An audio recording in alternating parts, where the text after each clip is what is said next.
Hello, everyone. Welcome back to the Ask Dr. Be Good show, the show where we bring you all the neat things going on in public education, the practice, the politics, and the pedagogy that is public education today. And of course, it's never been a more interesting time to be in public education as it is now. During the pandemic, we've had to really think on our feet and reinvent ourselves and just become better at everything that we've had to become better at to become better educators. We've had to become better at technology. We've had to become better at building student relationships. We've had to be better at reaching kids and engaging kids, all of that. And so one of the things that we're now starting here 9-10 months later after the start of the pandemic is that research is coming in to give us information about the impact that remote learning has had on our families and our kids. And to help me do that today, I have brought back Elizabeth Dry. Elizabeth has been on our show before, and she is a very close to nature type of person. And so I'm going to let her tell us a little bit about her nonprofit and what she does and how she is making an impact with kids through her work with really dirt. Go ahead, Elizabeth. So yeah, I have the Promise of Peace Gardens, and we've built 12 urban farms across Dallas.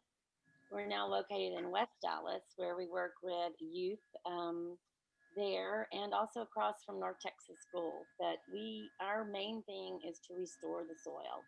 We do the earth to table cycle, that we begin with restoring the soil by adding amendments that invigorate the microbial community. And I've noticed the impact on the kids that work there, and it's very positive and powerful. And then we're growing more than vegetables. We're growing healthy human beings. So let me go backwards a little bit. There was an article that triggered my attention that made me think of bringing you on. And the article had to do with the fact that here we are 9-10 months later, and the research on the kids and the impact this is having on them, the stay-at-homeness, is that the kids are gaining weight. And so various reasons were alluded to in the article. They said, you know, kids are home, they're not exercising as much, they're not getting outside, they're not being made to do so by many parents. They have sometimes unfettered access to the refrigerator and whatever's in there. Many times we don't have parents who have set boundaries on what the kids can eat during the day while the parents are either working at home or gone. And so all of that is having an impact on our kids. And so one might wonder, let me put this out there very quickly, one might wonder, well, why is the Ask Dr. Be Good show spending time talking about kids gaining weight and you know, the impact of that on kids? Well, I am a huge proponent of wellness and of health, because I have the understanding that if we don't make sure our kids are healthy, then we certainly are going to get kids who will not learn as much. And so hang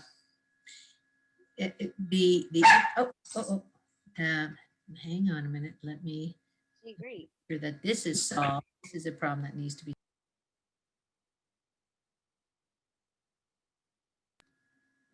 She heard her daddy out there.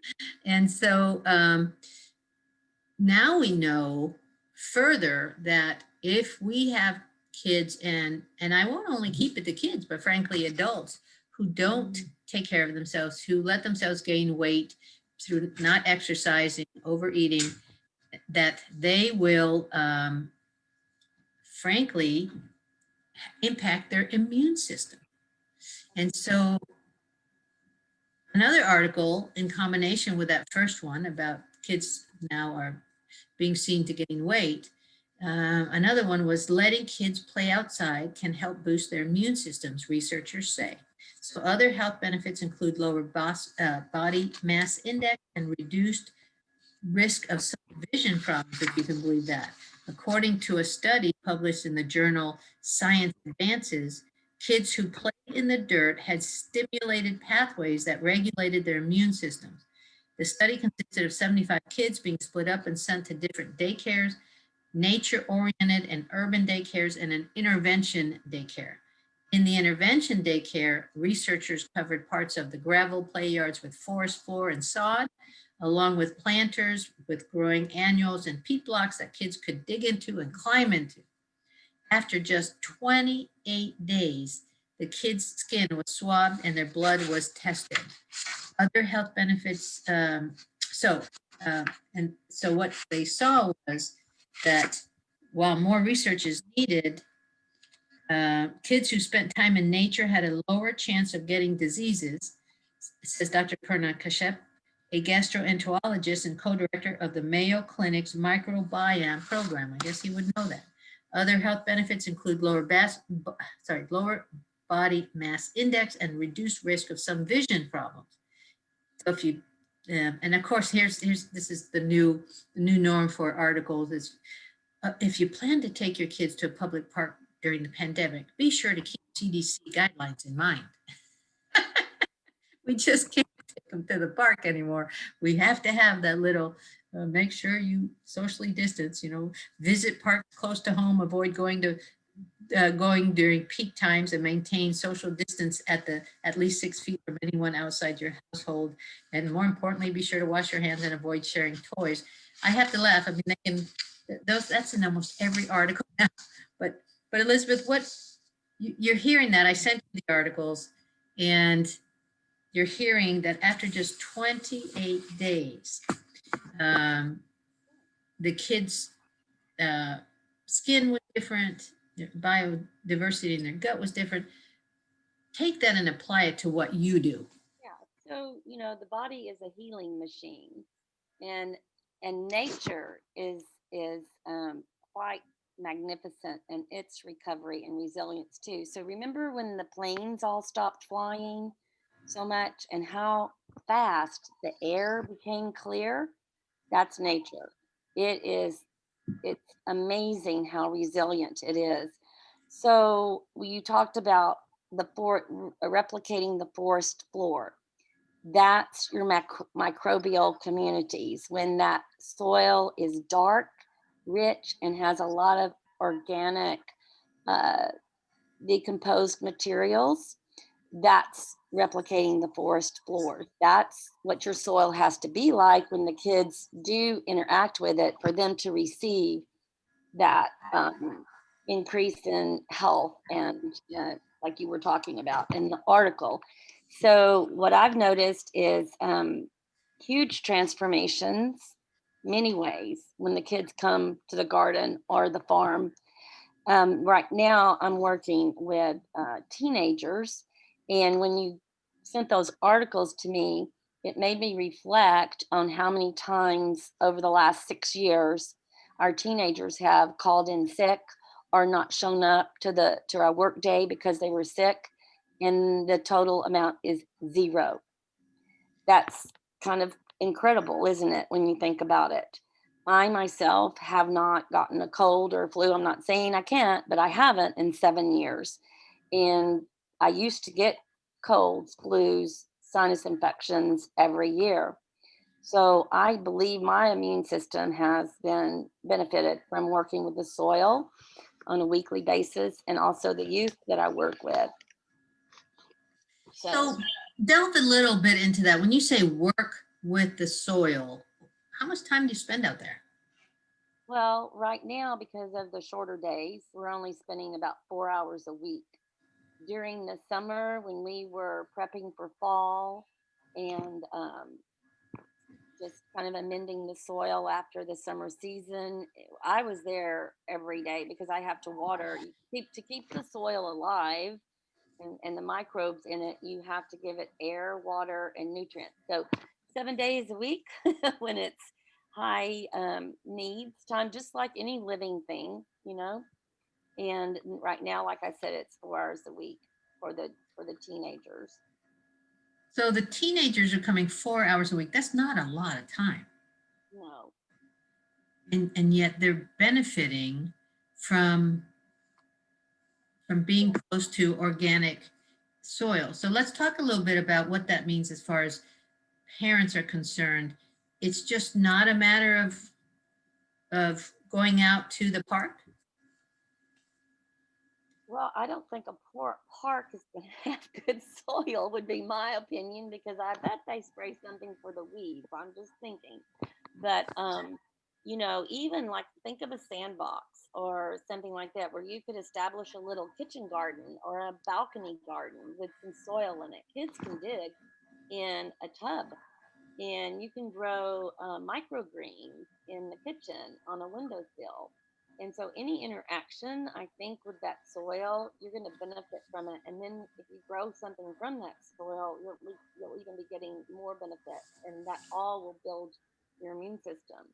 So, our kids and our families are now growing things at their homes in their apartments, and they've also changed their eating habits, of course. So they're integrating nutrient dense food grown from good soil into their diet. Have you done any correlation between the kids that are working with you long term and their grades? Well, my kids are like superhero kids, so their grades are excellent. Uh, I don't think it's all because of me at all, but I've taught 60 kids in West Dallas, and you're not going to believe this, Dr. Good, because I haven't told you, but 35 of those kids have graduated from high school, and 100% are now attending a 4 year university at Emory, at Harvard. It's amazing. There's more factors than just the garden, but I do believe working with the soil and working with people who visit the farm and explaining to people what they're learning has increased their ability to present themselves as a successful, connected human being. And it's resulting in huge success. Well, sure. I'm hearing a lot of college readiness that was going on there. You might not call it that, but the college readiness factors of kids interacting in real positive ways with other adults, kids who probably are hearing other adults ask them, "Hey, what are you going to do with your life after high school? Have you applied for college? What are your interests?" And just those adults who constantly are asking the kids who are working in your garden those questions are making them be interested in being able to provide answers. And so there's that cycle of college readiness. It just happens to play out in your community garden, along with probably playing out in their schools as well. And some of their homes. I know that you don't serve just high socioeconomic kids. I know you serve kids from all levels of the economic spectrum. And so many of those kids are coming from families whose single parents or whose parents haven't been to college. Is that correct? The main income of our youth. So we have volunteers that come from SMU, Parish Day Episcopal, Hockaday, Green Hill, all kinds of schools across North Texas that are youth interns that we pay that come. Their mean income is below 30,000. Their parents' income is below 30,000 a year. But they're good families and they're good kids, and the garden cultivates like this wholesomeness and this there's so many wonders in it that they become curious, and you can't stop a curious kid from learning, and then they become inspired. So it's just such a natural, beautiful thing that has so many benefits. And right now, boosting your immune system, what could be more important to stay healthy, and then all the other benefits on top of that. So, Well, and I want to delve into it a little bit more. My third article is actually delving into deeper because it was the daycares in Finland that built the forest floor that was alluded to in the second article. And so it says for just 1 month, it may be enough to change a child's immune system, according to a small new experiment. And so when daycare workers in Finland rolled out a lawn planted forest undergrowth such as dwarf heather, blueberries, and allowed children to care for crops in planter boxes, the diversity of the microbiomes in the gut and on the skin of the kids appeared healthier in a very short space of time. Compared to other city kids who play in standard urban daycares with yards of pavement, tile, and gravel, 3, 4, and 5-year-olds in these greened up daycare centers in Finland showed increased T cell and other important immune markers in their blood within 28 days. We also found that the intestinal microbiota of the children who received greenery was similar to the intestinal microbiota of children visiting the forest every day, says environmental scientist Marta Roslund from the University of Helsinki. Prior research has shown early exposure to green space is somehow linked to a well-functioning immune system, but it's still not clear whether that relationship is causal or not.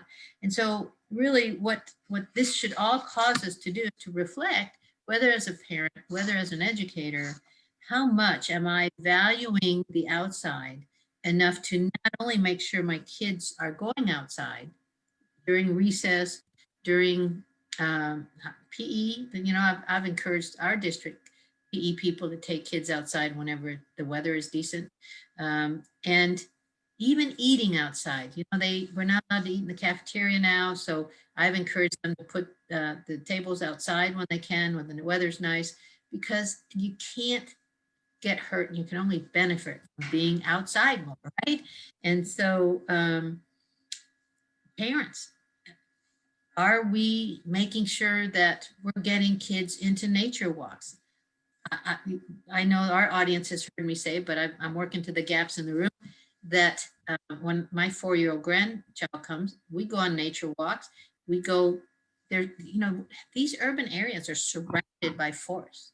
They are, we have city forests all around us. We have trails, and we have nature at work in these forests that are right alongside our homes.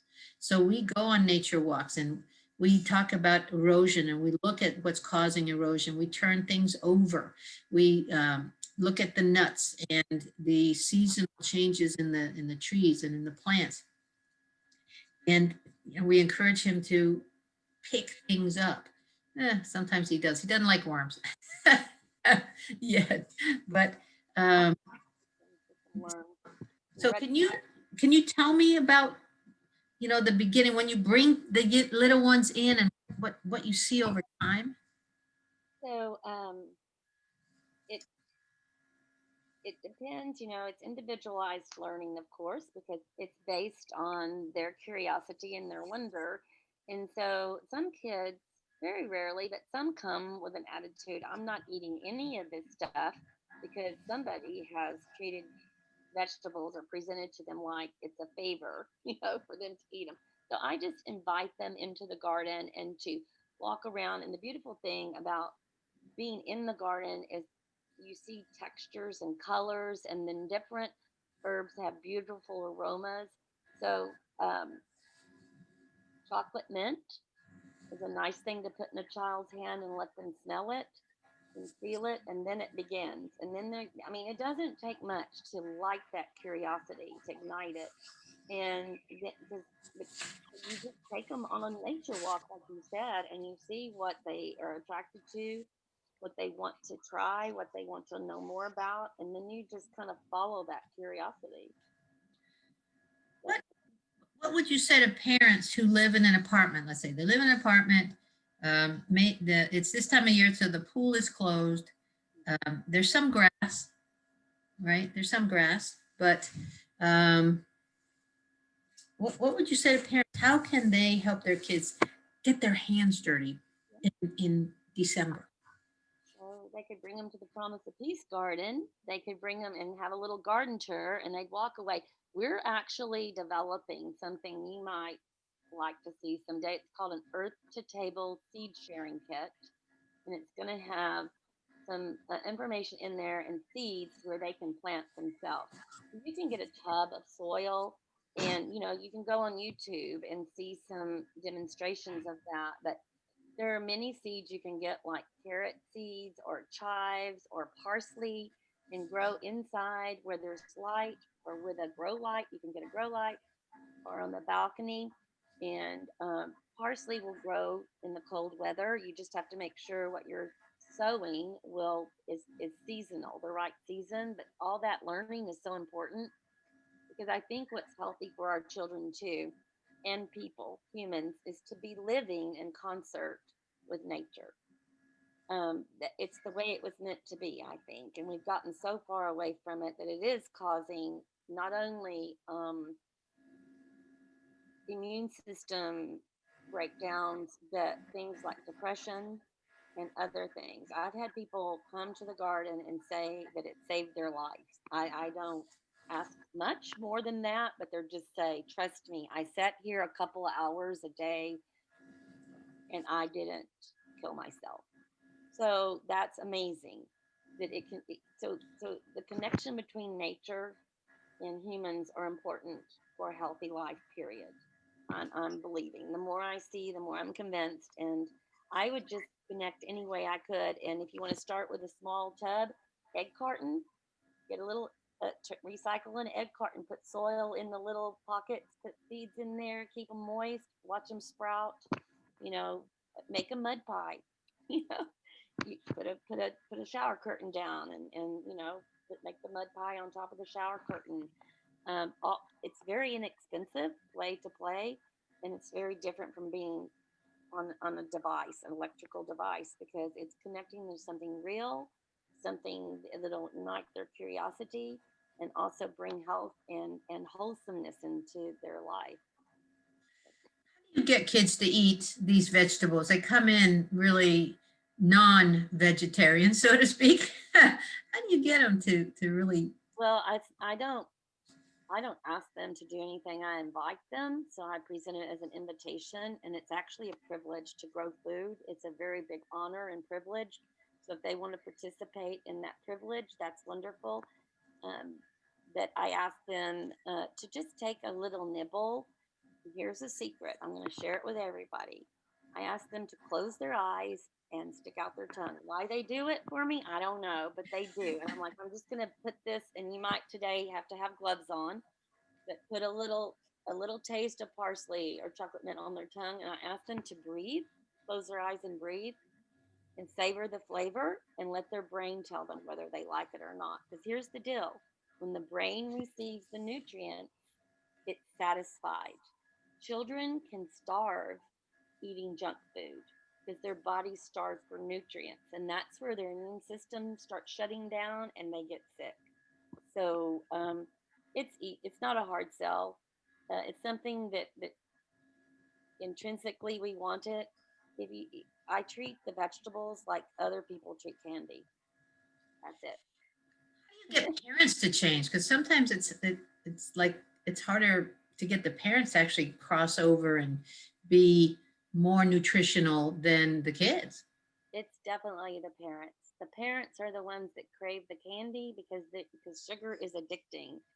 And so to get their children to eat the candy, they get to eat it too. I see it. It's like, oh, yeah, but so the kid has candy, the adult has the candy too, right? So is your program just kid oriented or is it family oriented? It's family orientated because, um, I've talked about this before, but research does show families that eat together, 50% their kids are more likely to succeed at school and stay out of trouble. So we want the families eating and celebrating this abundance together. Plus now it's a time in our country for unity. And guess what brings people together? Food. So Good. we want families celebrating this food, eating together, and realizing, and that's what our Earth to Table seed sharing kits will also have: origins of seeds, where they came from, impacted culture, and that will bring people together when they see that each of us have brought something to the table, right? With our cultures, our So diverse. you like have Halloween every weekend or something, huh? Well, if vegetables are candy, then yes, I have it every day. Um, what kind of? I'm sorry, you got me thinking. I didn't pose this question to you, before we started. So this is sort of gonna maybe make you think. But what kind of gifts should parents be thinking about getting their kids? Do you have anything in mind that parents could sort of give as a foundational opportunity for kids to say, what is this? Why'd you get me this? Well, there's books related to the garden, and then a seed packet that goes with that book, and an opportunity or a plan to go plant those seeds sometime, some way. You could have a calendar, because, okay, on the back of a seed packet is like math, uh, literacy, so social studies. It's all there in a seed packet, and kids love seeds. Seeds are like a symbol of hope, right? And anticipation. So, what better gift than something that can anticipate growing and creating something from it, and then, or that I would definitely give the kids some seeds with some book or an activity to go with it. But again, I would Google it, ideas. There's lots of ideas on Pinterest and YouTube, and there's a great website called Growing a Greener World. Actually, it's a YouTube channel, Growing a Greener World. And yeah, I would start cooking together, and maybe a recipe book for a kid. That would be a great gift. You know, you're making me remember, and this is how long it's been. When I was a child, probably not more than 10, my mother gave me the Betty Crocker children's recipe book, and I use that a lot. Yeah. So, Great. And again, all the math in that, and that's what we do with our earth to table cooking and our recipes. We have ways the whole family can engage. The children can use plastic knives to chop parsley, put in a soup. Soups are great recipes for the whole family to get together and make it. And of course, the good old stone soup book, mhm, it yeah. teaches how when everybody contributes something, you have enough for everybody. Yeah, that I've read that many times. Do you have any other titles that you might put in the chat later on to encourage parents to buy those books? But I love that idea. So we would buy the books. We might even buy some fun seeds, whether sunflower seeds and some other growing vegetable seeds, and say let's make a New Year's resolution, right? Yeah, That drag it out for a long time. I mean, and then the whole cycle of the earth to table. This every plant. Here's what's so cool to children. So every plant produces a seed pod at the end of its life cycle, or some kind of seed that will provide a lifetime supply of that plant. That is abundance. And when you tell children, I don't know how they know what abundance means, but they do.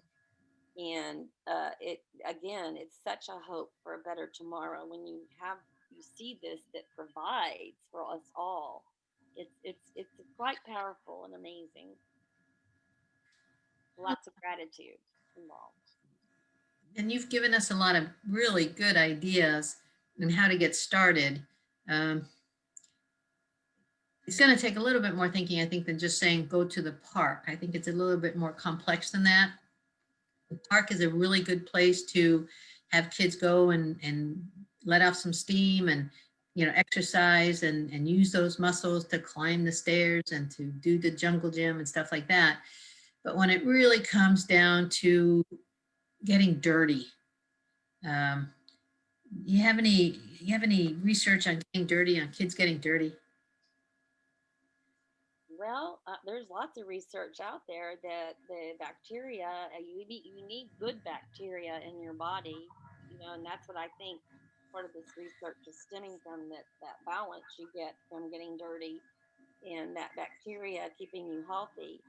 Um, that there are red wiggler worms, and there is a place called the Texas Worm Ranch you can go visit. It's right off Garland Road, and she has activities for kids, I think. But I did kind of get in trouble with some families because I gave the kids little worm kits to take home, and the parents would say, we now have dinner with the worms sitting in the center of our table because they're part of our family now, and the kids love them. But red wigglers are decomposers. So, you make your own compost, you start composting. That's a good way to get dirty and appreciate how nature actually recycles our kitchen waste and turns it into rich, dark soil, just like the forest floor. So I mean, composting, just see which component of the earth to table cycle that your child or student most is interested in, and then go with it. It's a So lifetime you're study. you're right. I mean, we started off talking about health and wellness, but really it leads us right back to learning about science and learning about nature and how it all works together. And if we don't get it working together properly, we're not going to stay healthy as a planet. And, that sounds ominous, and it sort of is. So I think right now, what I see in the youth I'm working with is that they have become environmental stewards. They really believe in protecting the earth. They believe in being a leader in that area, and they have a strong sense of purpose and place in doing that. So they're not only healthier physically, but mentally. Their confidence has skyrocketed. We had children, youth that wouldn't say their name out loud. They were so shy. They've been segregated, in a low income area for all their life. And so to talk to strangers and stuff was very scary to them.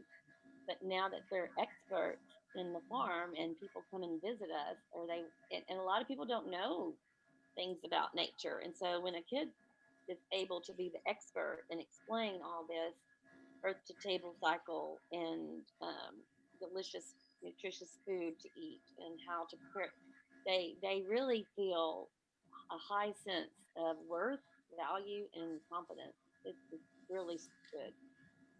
So you've brought in not only the science piece and the health and wellness, but SEL as well, the social emotional piece that has the necessity's always been there. It just is more there now, right? Because of COVID and just the stress that it put on families and on educators. So, it always seems it's the same answer, right? Go back to nature, get your hands dirty, go grow something, right? Go smell something. I think one of the best things that have come out of this horrific journey we've been on is that people have started cooking again. And so before I would be at a market selling my vegetables or something to raise money, and a lot of people would just say, "I don't cook," So, but now they're cooking, and so now they're valuing these vegetables more, and it's a great thing. We need to cook. Cooking is important. It's a great way of valuing past traditions in your family, hunting them down, and also having those conversations with your kids so that you know what's going on in their life. It The isolation was a different isolation before the pandemic, and now I think we're connecting with each other better and more deeply, and also with nature. So I hope it continues after we get this all taken care of. Well, things will never go back to normal. They won't. They can't. Um, Teachers have had to learn things that they wouldn't have learned as quickly or ever. Um, we've had to learn things about how to do things differently as far as student engagement. There's just a whole plethora of things that will never go back to normal. And that's actually, those are COVID blessings, as we call them. But and I thank you for your piece in this, as far as further out this subject that when I read these articles, I went, oh my gosh, not only are they connected as far as immune systems and weight gain and all that, but you also bring something else that I want you to chat about for just a few minutes. And that is, and we've not had this on, you are a substitute teacher. Right now, I am, yeah. And so we've not had any substitute teachers on, and substitute teachers have always been important, but goodness gracious, becoming more and more important as we have teachers who can't come to school, can only teach remote. They have the comorbidity, they've got the, elderly folks at home, the fragile child. And so can you speak a little bit about your experience? What is it like to sub in today's COVID-like environment? So I like to help people. Okay, and that's why I have a nonprofit, I guess, because I get joy out of it. It's rewarding to me. I was raised that way, to believe that you were on this planet to help each other. And so subbing, I've had a couple of bad experiences, and those were just where I didn't feel like they wanted to utilize me. And so I kind of said a prayer last week to put me somewhere where I could help and where I would be of use. And I walked into this school and they were like, "We're so glad you're here." And it was just, I mean, it was amazing. And then I saw the kids and I saw the teacher trying to do remote and live and in person all at the same time. And it just felt like they needed help. They needed support big time. And so I ended up in this first grade class with just 8 kids, but this is first grade, so they lost half of their kindergarten year, the last end of kindergarten when they were supposed to be getting ready for first grade. So they don't know how to read. They don't know how to listen very well. Um, and I'm an literacy expert, so I just thought it feels like an opportunity to me. And then I received so much support from the other teachers, like they valued me. So I feel like I'm going into a situation and it's very safe. They're handling everything with very high quality safety protocols and mindfulness. Um, that I think we've got to, as a substitute teacher right now, I'm glad they're giving me permission to meet the children where they are. And some of them need letter ID, just learn the letters and sounds. And because it's December and they're in first grade, and um, but I'm also experiencing the children are thirsty for that. They kind of know, you know how children are intuitive, and they kind of know they don't know what they need to. So we're working on listening, and I'm just meeting them where they are. But I'm also writing with them every day because they learn. Some kids learn to read through writing; they just do, and they've got to catch up. So I just, I think we need. It's like the hospitals are calling in the retired nurses and doctors. Same thing with our schools. I think we need to step up and we need to unite and help these teachers that are struggling with what things you talked about, and also kids that have missed so much school. So even I think after this first grade teacher comes back, maybe I'll be able to do small group reading instruction. We're just gonna the schools are gonna need support. They really are, because there's gaps, huge gaps in the kids learning, and gardens can help that though. So I hope all the empty gardens I'm seeing and all the schools will become, but we need volunteers for that too, because the teachers do not have time to do the garden. We need people to tend the garden, and then the teachers take the kids out to the garden. So Yeah. you really are seeing teachers who are teaching remote and teaching kids at the same time or at different times, but still during the course of the day. Same time. And there's echoing on the Zoom, and it's just, I don't know how they're doing it, and but they are, and they're really doing a good job. And it's just, I don't, I think as a substitute going in there and seeing that, it was like, wow, humans are amazing. Human beings are amazing. And this is part of kind of triumphing over adversity, and I'm seeing it first-handed. So it's hard. I'm tired, you know? But if we I all, think I forgot to mention that you're a retired teacher, a literacy teacher. yeah, And so you're anxious to start honing those skills again on these little ones that have these gaps, huh? yeah. So the teachers today gathered supplies I asked for. I mean, I've never been in a supportive situation like that. They were just like, "What do you want? What do you?" I said, "Well, I want those old Rigby books." But they were just, they're just, they're so, I think they're like the kids. They're thirsty for what they lost or what's missing. So they're like welcoming with open arms. Yes, please come help us. And they all want the children to gain. And I think we're going to be okay. I see. I just hope everybody can look at it that way. This is triumph. This we're not back in March or April now. I think we're at the home stretch, but we've got to stand strong, and we've got to stand together. Yeah. So one of the last questions I have, we have a lot of parents who watch this show whose kids are special need kids. Are you seeing them work with special needs? Are they training you how to work with special needs? Again, so that their learning is not impacted as terribly? Well, I'm working with first graders right now. What I see at this school is the special needs kids have a lot of support. They have a special ed teacher, but a lot of the kids that might have special needs might not have been diagnosed yet or whatever. So part of my reading instruction will be for that, so that this child, because there's a danger, when a child doesn't have opportunity to learn, and then they're tested. You have to give that child that opportunity. And so I feel like that's what I can do with these 8 kids, is give them every chance I can to learn to read. And if they don't, then let's see why. Um, there's one child I'm thinking of in particular, but I think she might just be like super, super smart.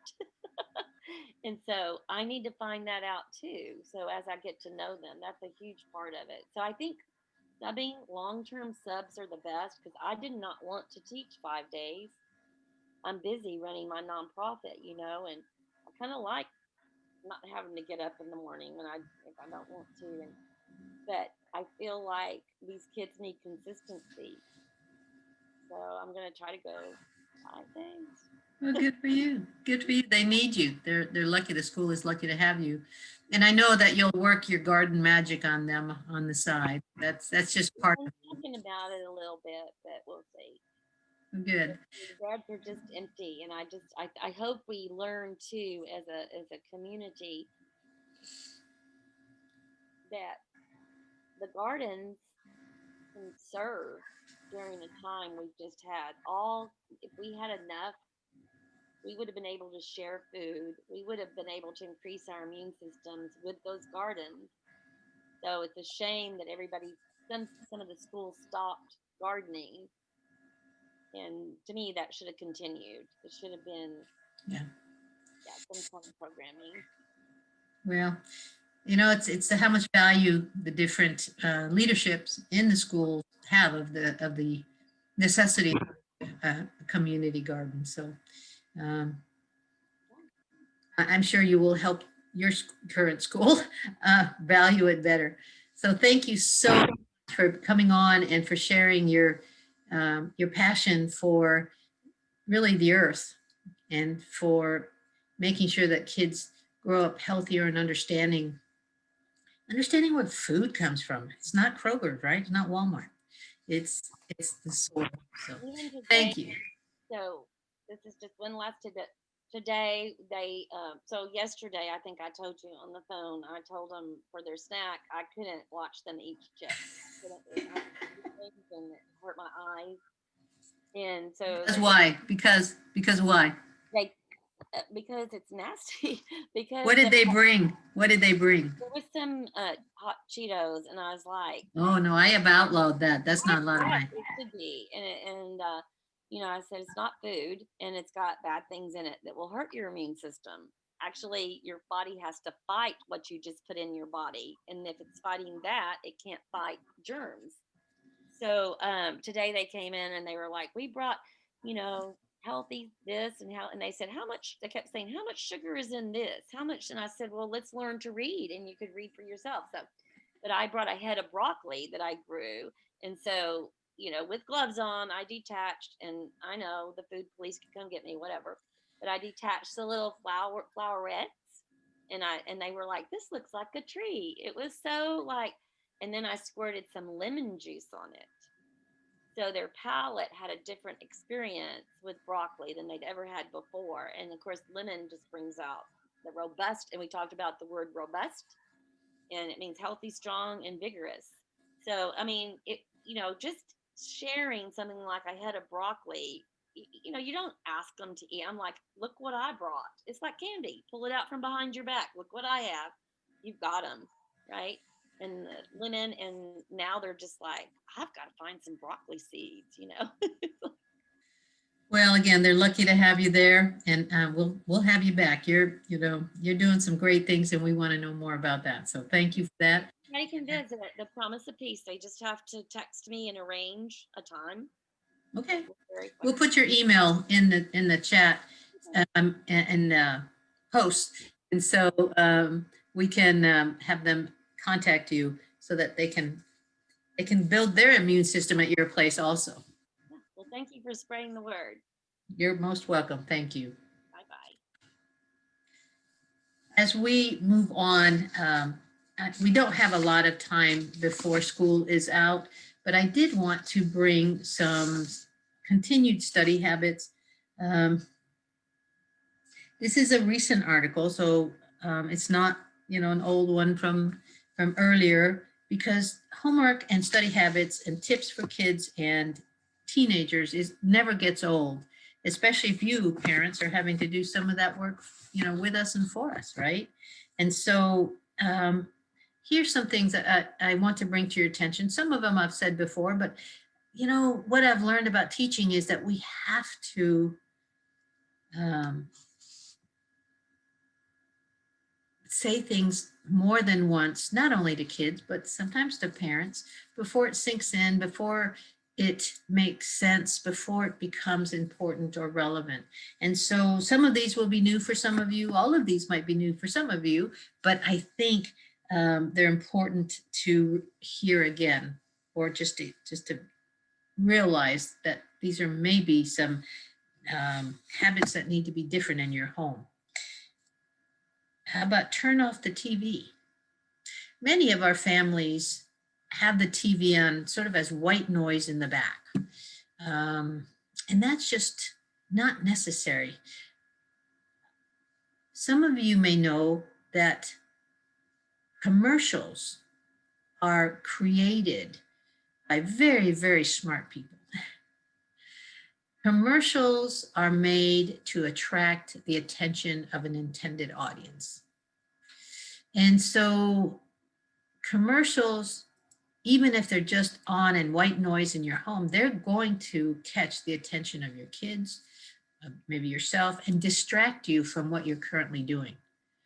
And so making it a house rule that during the school day when school is going on, that TV stays off should be a pretty easy rule to understand the need to not have going on, right? So no TV. Some kids, and it says, what about devices, right? What about radio or other audio devices? Should it be on or off? And it says, contrary to what many specialists say, some kids do seem to function well with the radio turned on to a favorite music station, of course, depending on the layout of the home or the apartment, whether the kids should have earbuds. But here's what I've said this a million times. Some of you may have heard me. We should never allow kids to hear music as they're working on schoolwork, especially math, that has music with words. Now, it's one thing just to have sound and nice music with no sound, no words.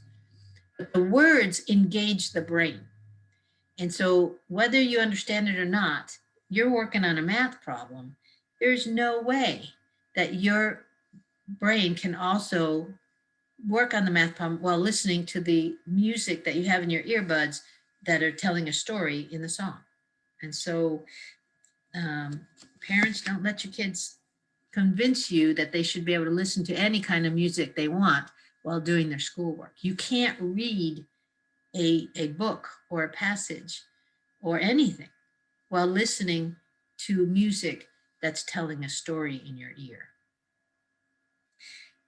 Of course, there should be definite times to be able to use the cell phone during the school day. Cell phones should be put away unless it's break time or lunchtime. Of course, the designate the homework spot. I think that one we've heard probably a million times by now, and I'm sure most of you have done that. And so, but have you considered putting bulletin boards in your kids' room or in their work area where they can put their things that they need to remember? They can display work, they can display art, and just personalize their area a little bit. So that would be good. And here it says keeping general supplies on hand. And here's what I will remind you. I used to do this at the schools. I'll probably do it again this year, but send home a reminder to parents to buy school supplies again. you know, during the this time going up to the winter break, to the holiday season, sometimes they put some of those things back on sale, the paper, the pencils, the pens, markers, and notebooks. And so be looking for things that your kids need for the school year that they've already used up. They've used up possibly they've used up the glue sticks, the erasers. And so consider putting those as stocking gifts, okay? Cute pencils, cute erasers, maybe some stickers, and put them in the stockings for gifts. Consider your child's developmental level when setting the amount of time for homework. And sometimes teachers are good about that, sometimes they're not. At our district, we don't encourage our teachers to give heavy homework because frankly, the research doesn't bear that out. The research says giving homework does not help a child increase their knowledge, and unless it's math. In math, there is a little bit of, if we can get kids to use math software and reading software, like on the weekends, 30 minutes, each one of the softwares, that will keep their skill sets growing instead of going backwards during the weekend. But, you know, first graders are unlikely to last more than 15 minutes on a single task. And you've seen that when you ask them to clean up their room, right? So be careful about that. Help your kids stay organized and to keep their homework projects organized in you know, in a box, in a series of, you know, in a drawer, in a box, but however it is, that's part of their work. So those are life skills. You're not only teaching them to be a good student, you're teaching them to be a good adult later on by learning to be organized now. Teach your child that studying is more than doing homework. Take notes as the child needs to take notes as he or she's reading a chapter, learn to skim material, and that may be something you have to train them on. What is skimming material, right? Learn to study tables and charts, multiplication, subtraction, and division are the big ones that kids struggle with. And so finding time to go over those charts during different times of the school day, maybe on the weekends, maybe on a drive to a park, we're practicing our subtraction tables, we're practicing our multiplication tables, but that all needs to be part of our understanding that we need that as our foundational work before we can go on to the bigger stuff. And so just like in a job, right? In a job, we have to find out the foundational pieces of the job before we can go on to the real projects of the job. So, and have your kids make flashcards and really, it says here spelling words, but no good school does spelling tests anymore, folks.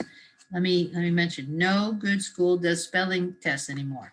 You can do the research, but spelling tests are not effective ways of memorizing vocabulary. If your school is still doing spelling tests, I would question that a little bit. So, because your kid will not, most kids will not remember most words 2 weeks later. So it's a known research fact. And note taking is a critical skill and needs development. No child does this enough, so you've got to help them do that. Should notes ever be rewritten? Yeah, sometimes.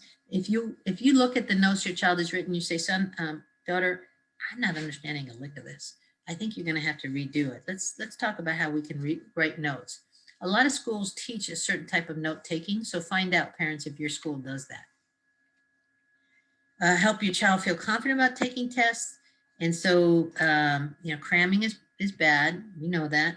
And so helping them learn how to study ahead of time, that's just a good life skill. During work sessions, look for signs of frustration. So have them take a break, you know, learn to take a break and come back at it, maybe in a different angle. Should the parents help with homework? Yes, if it's productive to do so, but you know, like let's say they have a vocabulary test, which is different. Vocabulary is different than spelling test. Vocabulary, you have to know the definition, not only spelling definition and how it's relevant to what you're studying. And so you could talk about that and help, them give you the definition of words and how to spell it and so forth. But helping too much with science projects and PBL projects, no. And that's coming out in COVID, folks. I'm gonna tell you, that is really impacting kids. We have parents who are, or older siblings who are helping so much that they're actually keeping us from knowing the skill gaps that kids have. And so I really encourage you to be real careful about how much help you give to kids, to the point where a teacher may think the child has mastered something and doesn't review it with him in a small group, or her in a small group setting.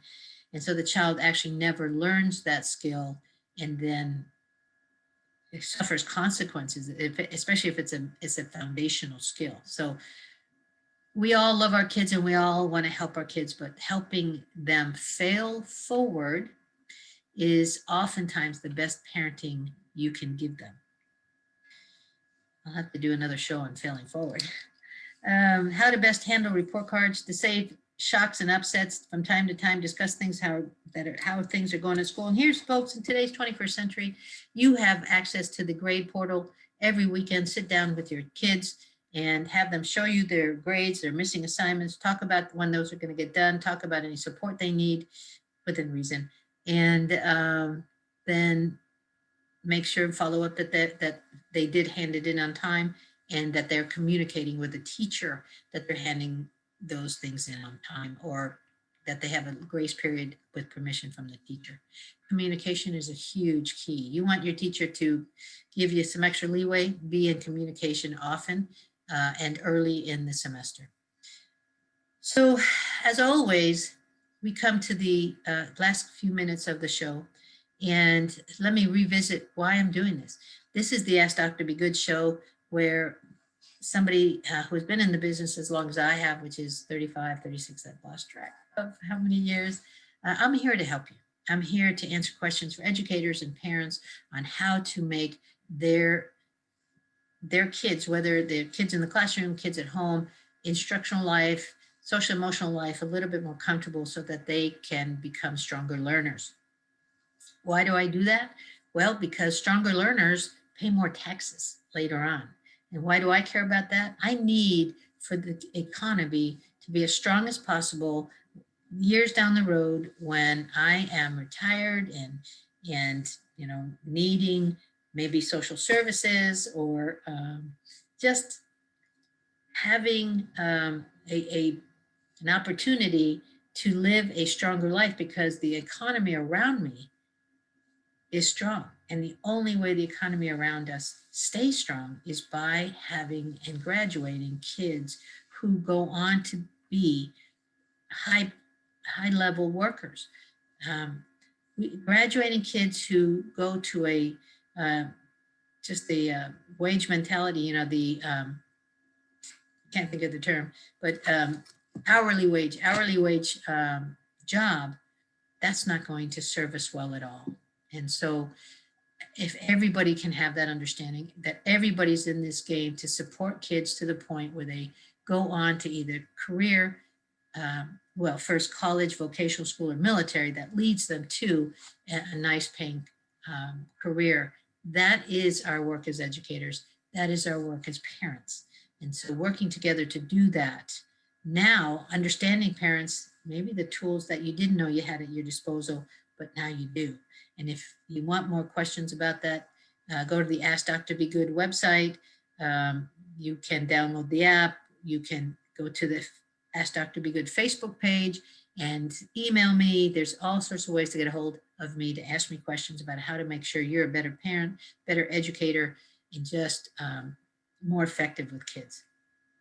So again, thank you very much, everyone, for staying on with us, and make sure you make you write your posts, your comments in the post. And if you can't watch it at the 8 o'clock Sunday hour, then watch it when you can. Put your questions and we'll get back to you.